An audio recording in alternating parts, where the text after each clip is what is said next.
A+ vision news നിങ്ങൾക്കായി സമർപ്പിക്കുന്നത് Super Absorbent Poppy's Diapers. Shobhika weddings Kozhikode, Kanhangad, Koyilandy, Kuttiady, Nilambur. പരിചരണത്തിന്റെ 10 വർഷങ്ങൾ. Eranad hospital and research centre, main road, Edakkara. Sree Vivekananda Padana Kendram, Palemad, Edakkara.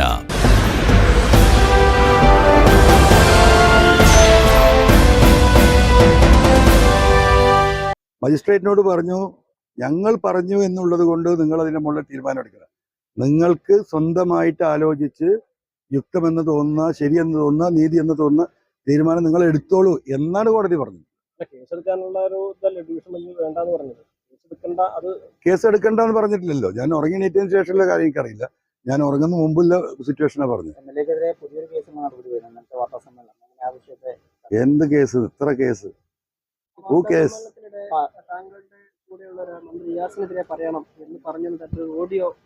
അല്ല. അപ്പൊ വാർത്തകൾ വരുന്ന റിയാസിനെതിരെ 25 ലക്ഷം പിടിച്ച കാര്യമാണ്. അത് അദ്ദേഹം കാണിച്ചു തന്നാണ്. അത്രേ ഉള്ളൂ. അതൊക്കെ അങ്ങോട്ടും ഇങ്ങോട്ടും കാണിച്ചു കൊടുക്കും. ഞാൻ ഇവിടെ പ്രസംഗിച്ചുകൊണ്ടിരിക്കുമ്പോൾ ഒരു ഫോണിൽ വരുന്ന മെസ്സേജ് നോക്കാൻ പറ്റും. അപ്പൊ കൂടെ ഉള്ളവർ ഇത് കാണിച്ചു തരും. അത്രേ ഉള്ളൂ. എന്ത് ബുദ്ധിമുട്ടാണ്? ഞാൻ സുഖമായിട്ട് നിന്ന് ഉറങ്ങി. 10-20 ദിവസമായിട്ട് ഉറങ്ങിയിട്ടില്ല. 2 മണിക്കൂർ 3 മണിക്കൂറാണ്. ഇന്ന് 1 മണിക്കൂർ ശേഷം ഉറങ്ങി. ആരാ പറഞ്ഞത്? ആരാ പറഞ്ഞത്? ഒരാളെ പറയും. അങ്ങനെ വെറുതെ ഒരു ശബ്ദം വരുമോ? UDF എന്ന് ആര് പറഞ്ഞു? മറുപടി ഞാൻ പറയുന്നത്. UDF നിന്ന് ആര് പറഞ്ഞു? പൊതു ഇല്ലല്ലോ. ഒരാൾ അങ്ങനെ പറയാത്തൊരു ശബ്ദം ഉണ്ടാവും. UDF എന്ന് ആര് പറഞ്ഞു? LDF എന്ന് ആര് പറഞ്ഞു? അൻവറിന്റെ സ്ഥാനാർത്ഥിക്ക് കെട്ടിവച്ച കാശ് കിട്ടില്ലെന്ന് ആളെ പേര് പറയുന്നത്. പേര് പറഞ്ഞ മറുപടി ഇപ്പൊ പറഞ്ഞുതരാന്ന്. രാവിലെ PC ബഷീറിനെ കണ്ട സമയത്ത് പിന്നെ EP അൻവറിനൊപ്പം കൂടുന്നതെന്ന് ചോദിച്ചപ്പോ പറഞ്ഞത് EP അങ്ങനെ ഒരു മണ്ടത്തരം ചെയ്യില്ല എന്ന്. ഈ മണ്ട പോയ തെങ്ങിന്റെ ആളുകൾ കുറെ ഉണ്ട് ഇവിടെ, മനസ്സിലായില്ല. അപ്പൊ അത്തരത്തിലുള്ള പല മറുപടികളും ഉണ്ടാവും. അത് പോട്ടെ.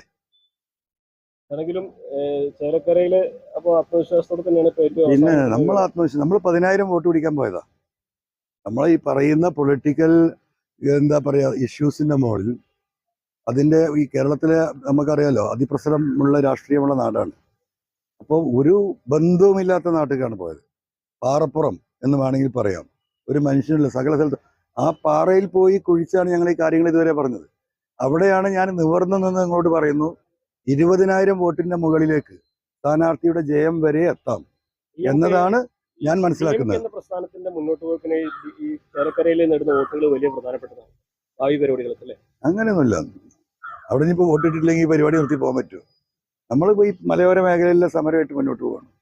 December 1 കാസർഗോഡ് ടു തിരുവനന്തപുരം വരെ ഈ മാൻ ആനിമൽ കോൺഫ്ലിക്റ്റ്, മൃഗശല്യത്തിനെതിരെ, സർഫാസി ആക്ടിൽ മനുഷ്യരെ കൊന്നു കൊല വിളിക്കുന്ന ഈ ജപ്തി നടപടിക്കെതിരെ നമ്മളെല്ലാവരും അനുഭവിക്കുന്ന അനാവശ്യമായ പോസ്റ്റ്മോർട്ടം, അതിലെ നിയമ ഭേദഗതി, ഈ 3 വിഷയങ്ങൾ ഉയർത്തിക്കൊണ്ട് കാസർഗോഡ് ടു തിരുവനന്തപുരത്തേക്ക് ഏകദേശം ഒരു 10-20 ദിവസം നീണ്ടു നിൽക്കുന്ന വലിയ സമരജാഥ നമ്മൾ ആരംഭിക്കുകയാണ്. നമ്മൾ മുന്നോട്ട് പോകും. അതൊന്നും ഇപ്പോൾ ചേലക്കരയിലെ വോട്ടിന്റെ എണ്ണം നോക്കിയിട്ടല്ല. Eranad hospital and research centre 10ാം വാർഷികാഘോഷങ്ങളുടെ ഭാഗമായി പുതിയ സേവനങ്ങൾ ജനങ്ങൾക്ക് സമർപ്പിക്കുന്നു.